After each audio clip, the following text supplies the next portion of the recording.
Welcome to The Source, where we combine the headlines with in-depth conversation with the newsmakers themselves. Today on the program, President Rodrigo Duterte pushes for localized peace talks.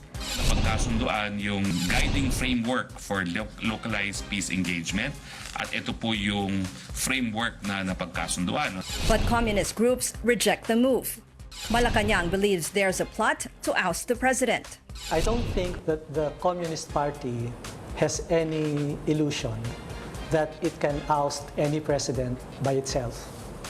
But the left denies they are behind any moves to remove the chief executive. Armed Forces of the Philippines spokesperson, Colonel Edgard Arevalo, joins us live. And also, do you believe in ghosts? Find out how this ghost subatomic particle works on today's In Focus.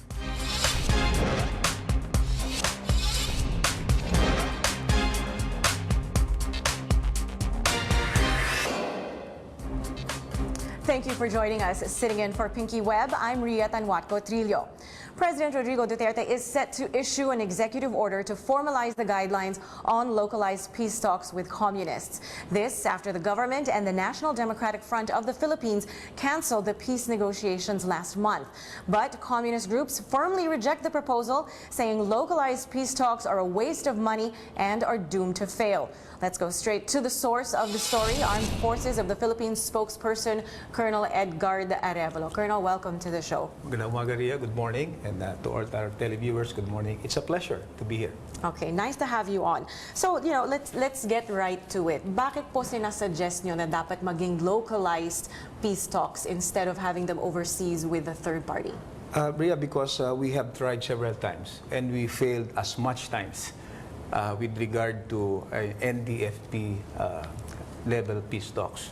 Because we saw primarily that they're not really sincere tungkol sa peace talks. For one, we have discovered, based from recovered documents and testimonies of those who have already surrendered to the government, that during the entire period that they have been talking to us about peace, they are actually hatching a plan to oust President Duterte.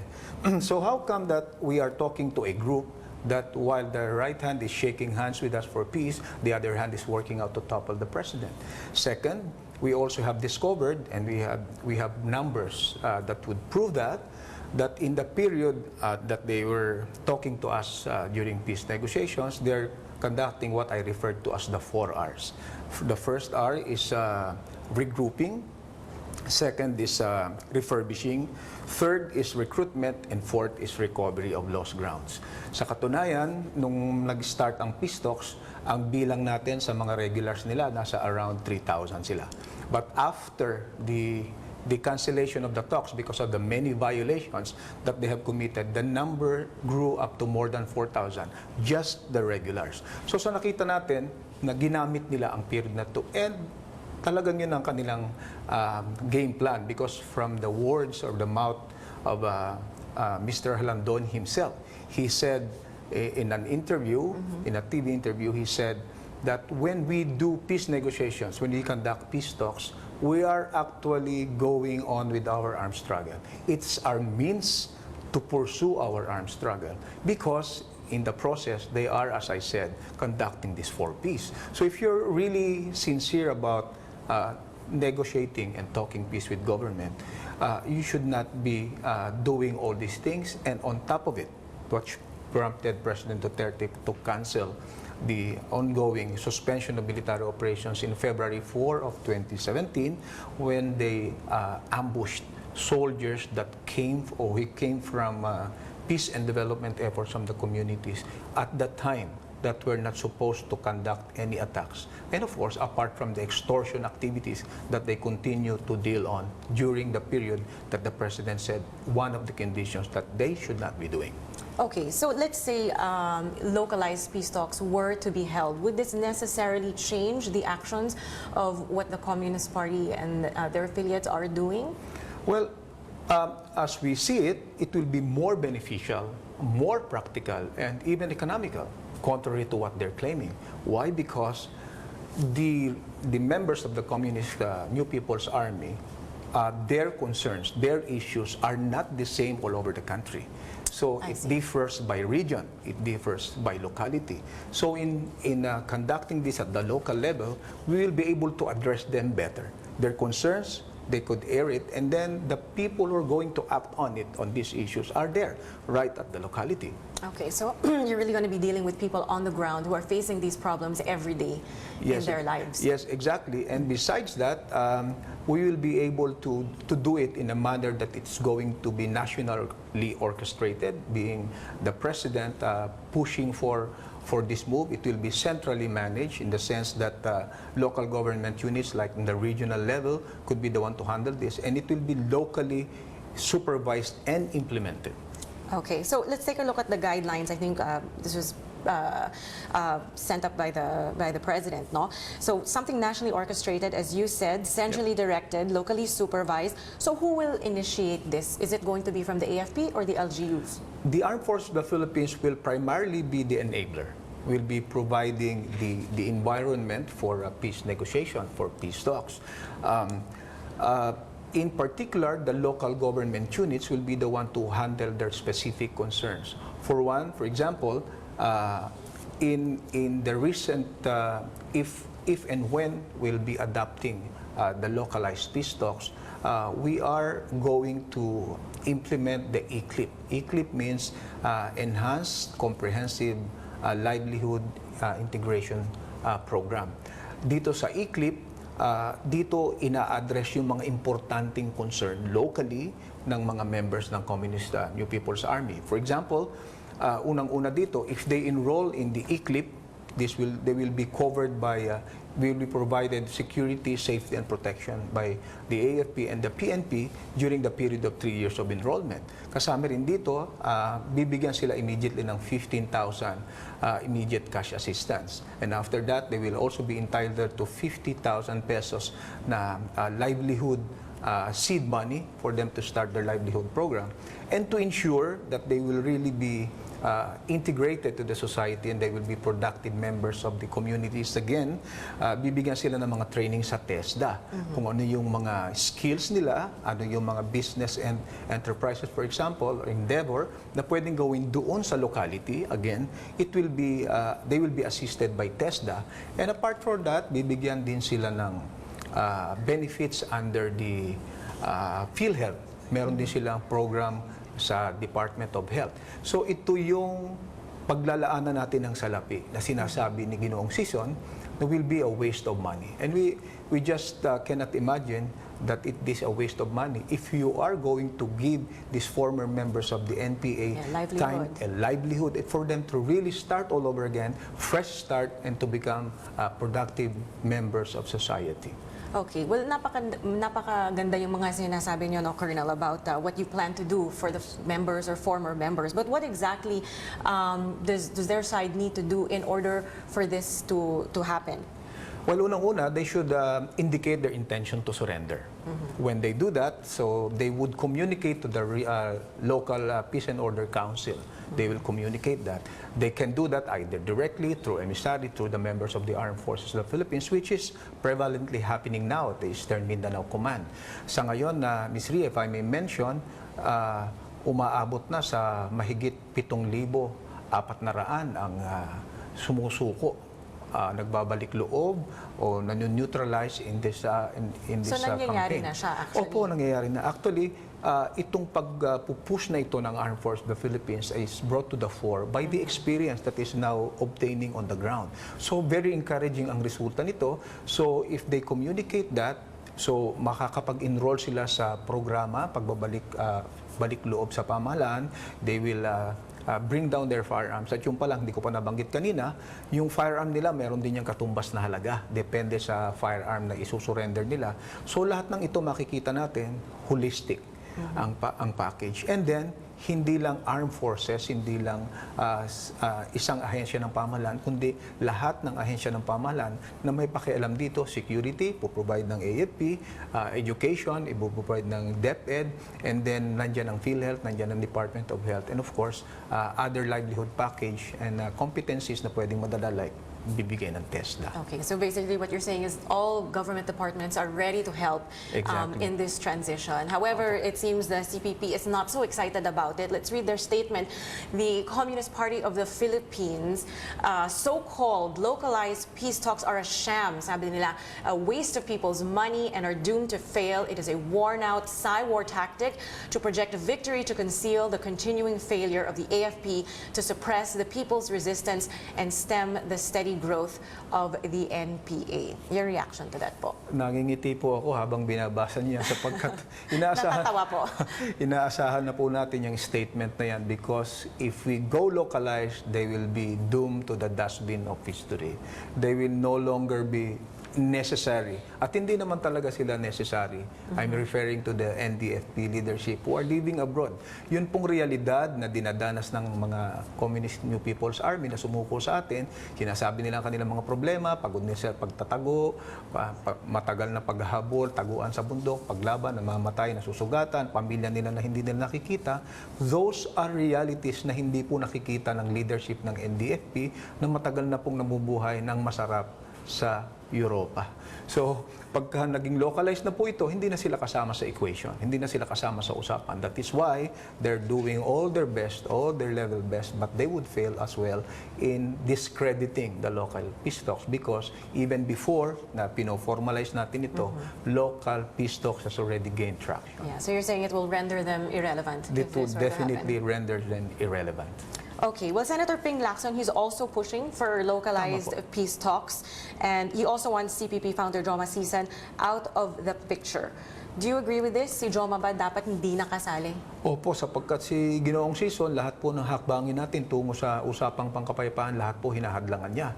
Lalong-lalo na po yung mga basihan na mga requirement na or request on the part of our government na gawin, hindi naman po niya matupad sapagkat ang gusto po niya, unang-una, gusto po ng ating Pangulo, dito po gawin ang usapan. Sapagkat nandito po ang problema, nandito ang mga tao na involved, bakit pa po natin kailangan gumastos ng napakalaking halaga, pumunta lamang sa Europa, samantalang ang pag-uusap dapat dito gawin. Definitely, ayaw po yan ni Mr. Sison. And napakalaki po kasing importansya sa kanila na maging ang usapan ay abroad because each time that we conduct peace negotiations abroad, they gain publicity mileage. And they would continually be in the map of the negotiation. When we go localized, we don't have to go there. We address the problem locally. After the problems are really local, then we'll be no longer be needing them. So they will be rendered, as you said, irrelevant. Okay, so, you know, this really brings us to question kung ano ba talaga yung role ni Joma Sison sa issue na to, no? Well, we have a soundbite from Rekha Sombra. He is the NDF Peace Panel consultant, and this is how he explains Mr. Sison's role. First, his role as chief political consultant, of course that's the title, but there's more to it than that. Professor Sison laid down the principles, you would say the general line, the framework for the NDF's participation in the peace negotiations. Everything that has happened since 1992, you can explain from the articles of Professor Sison he wrote in 1990-1991. This was after the failed peace negotiations under the Aquino administration, the first Aquino administration. So all of those principles and you would say general line, strategy and tactics, some might say, have been borne out to be valid and correct. So, well, Professor Sison has that clear grasp of how the negotiations should run. He is the chief political consultant, so he's not a member of the panel, but the panel listens to him. Who makes the decisions? The decisions are made ultimately by the NDF leadership here in the Philippines. Because the principal of the NDF panel is not Professor Sison. It's the NDF leadership here in the Philippines.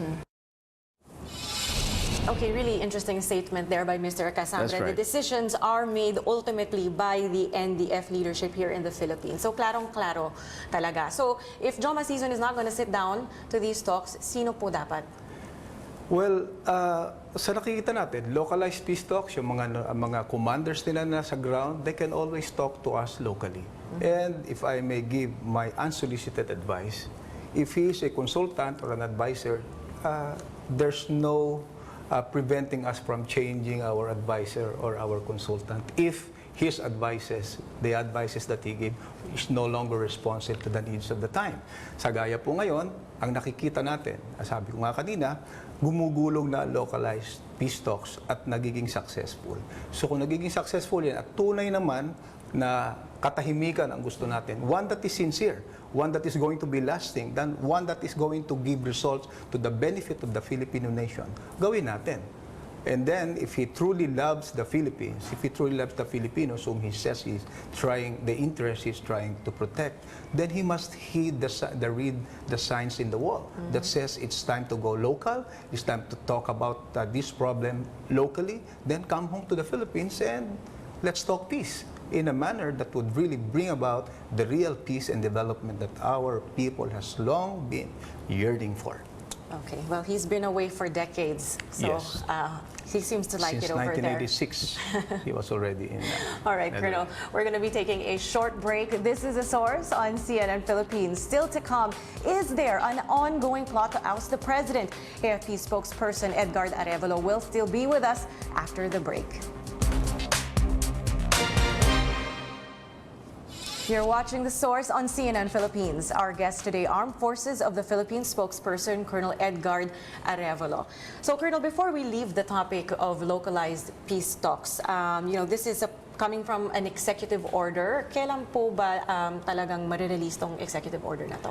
Yung mismong framework for its execution, yan po yung fino-formalize natin by way of an executive order. Pero yung binabanggit ko kanina na iklit, it's Executive Order number 10, kung saan po naka-highlight yung proseso, sinong magbubuo nito, at lahat ng mga maaring maging concerns about the ICLIP. At ang higit na mahalaga dito ay maipakita natin na through this program, it is called a program because buong makinarya ng pamahalaan, lahat ng ahensya ng pamahalaan ay magtutulong-tulong dito na siya naman pong kinakailangan sapagkat ang hinaing ng ating mga kasamahan, mga kapatid na naligaw ng landas papunta sa New People's Army ay hindi naman po security issues lang. There are other matters of local or government services na hinihingi nila na may pagkakaloob lamang ng ibang ahensyang ito. Okay, and lastly, what are the chances of localized talks actually happening and prospering? Sa amin, napakalaki po ng chances na magpo-prosper ito. Sabi nga natin, the results are very encouraging. Mahigit 7,000 na po ang sumusuko sa atin, both regulars and milisyang bayan and other supporters ng New People's Army. At sa nakikita natin, kung magpapatuloy ito, magtatagumpay tayo na hindi na natin kakailanganin yung mga consultants at advisors na nasa sa ibayong dagat na detached na po sa realidad na nangyayari dito in terms of our prospect for peace and in terms of how the government is addressing it. So, for sure na ba po na isa-scrap yung talks sa Netherlands? Is that completely off the table also? Sa ngayon po, kagaya na nabanggit ni Peace Advisor Secretary Duresa, bukas pa naman po ang mga avenues. Pwede pa rin pong maging sa level nila, but as you were asking us, yun po ang aming recommendation sa AFP. However, there's a big caveat there. Because kung gusto nilang ituloy ang usapang pangkapayapaan at the NDFP level, kailangan po nilang sundin yung mga kondisyon na inilatag ng ating Pangulo. Pangunahin po dito, it should be held locally, dito po sa ating bansa. Pangalawa, at pinakamahirap marahil para sa kanila, no extortion, no burning of farm implements, no burning of equipments. Ikatlo, no attacks on government forces while the peace talks are ongoing. Ikaapat, kailangan po nilang mag-ipon lamang doon sa isang lugar kung saan po i-designate para yun pong ituturing nating kampo nila. So kung kaya po nilang gawin itong kondisyon na ito, bakit po hindi natin pagbigyan? At kagaya po, before nga po natin iwanan ng topic na yan, your armed forces of the Philippines is all for peace. Wala po tayong all-out war. We are all out for peace. Only that, peace that is sincere, peace that is genuine, and the peace that really embodies the desire and ambition of our fellow Filipinos. Okay, speaking of sincerity, you say that you have proof that there are plots to oust President Duterte? Opo, matibay po yung aming ebidensya sapagkat ang impormasyon pong ito nakuha natin buhat sa recovered documents sa mga engagements, sa armed encounters natin sa kanila, at higit na nagpapatibay dito are testimonies, are confessions of those who have surrendered to the government indicating that there indeed is a plot. I was asked kung after all these things that we're saying that we're winning, we have the edge in the level of combat, intelligence, and civil military operations, why are we taking this seriously? But definitely, we are a security sector. No, we just can't brush aside threats like this. And assuming for arguendo that they are not capable of toppling the president, because definitely your armed forces will not allow it. It is not an issue as to whether or not they are capable of doing it. It's not an issue of capability. It's an issue of sincerity. If you're talking peace with the right hand and you're hiding a knife ready to stab on the left hand, that's not going to work out for peace. Because in order for you to have lasting peace, in order for you to really have a shoulder-length discussion, sincerity should be the primary and principal ingredient. Okay. Well, on the other hand, yung sabi naman ng CPP, NPA na may plano ang government to declare nationwide martial law. Well, they can and they will, as I said kanina, they will always issue any and all statement to discourage our people, to ruin our prospects for peace. Pero nagising na po ang ating mga kababayan, nagising na po ang ating mga kasamahan kapwa Pilipino na napunta sa NPA na ang daan po para sa katahimikan ay tunay na usapang pangkapayapaan. Okay. So, let's move on to something else that's happening in the news. Yung CONCOM, they submitted last week already their draft for their proposed federal constitution. And there is something there. They added lawless violence as one of the grounds for declaring martial law. Una-una po, anong ibig sabihin ng lawless violence exactly?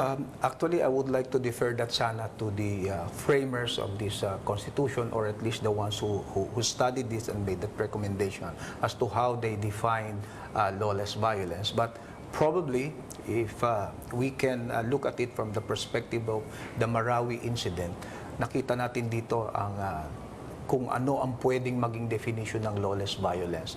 But be that as it may, these are recommendations that are yet to be decided by Congress. So hopefully they'll really take this into account and weigh other concerns and issues that may be veer against its passage or inclusion as to the definition of what lawless violence is and as one of the grounds for declaring martial law. Okay, but in your opinion po, yung maging basehan nito is what happened in Marawi last year? What happened in Marawi, ang mga insidente na kagaya nito, kailangan nating ma-prevent, and there should be no more Marawi. There should be no more Marawi. Okay, moving on to another topic. Next week, magkaroon na po tayo ng SONA, President Duterte's third SONA. Are you on high alert given all the violence that we've seen in the past 2 weeks? We are on alert, but we don't really categorize it as a high alert or red alert. We are on alert status, not because of any reasons or contingencies that we really need to prepare for, but we are on alert because of an ongoing upcoming activity that would definitely be at the forefront of our histories, specifically that our Commander-in-Chief is the one leading the SONA. The Armed Forces of the Philippines primarily is in support to the Philippine National Police, but be that as it may, your AFP has a contingent na nakatoka na talaga para tumulong agad-agad, nakasama na sa overall personnel and equipment ng PNP para dito. And we also have our sailors, Marines, airmen, and soldiers on standby so that if there are any contingency that would be needing augmentation from the AFP, they are alert and ready. Okay, all hands on deck if need be. Yep, opo. And then and we say that we are wishing this SONA well. We hope that it's going to be peaceful, and it will be an opportunity for us to hear our Commander-in-Chief and President as to what has happened and what is in store for us. All right, maraming salamat. Thank you very much, AFP spokesperson Colonel Edgard Arevalo. Thank you for your time. Thank you very much, Ms. Rhea. Gandang umaga po. This is The Source on CNN Philippines. Coming up, a newly discovered subatomic particle works like a ghost. That's for today's In Focus.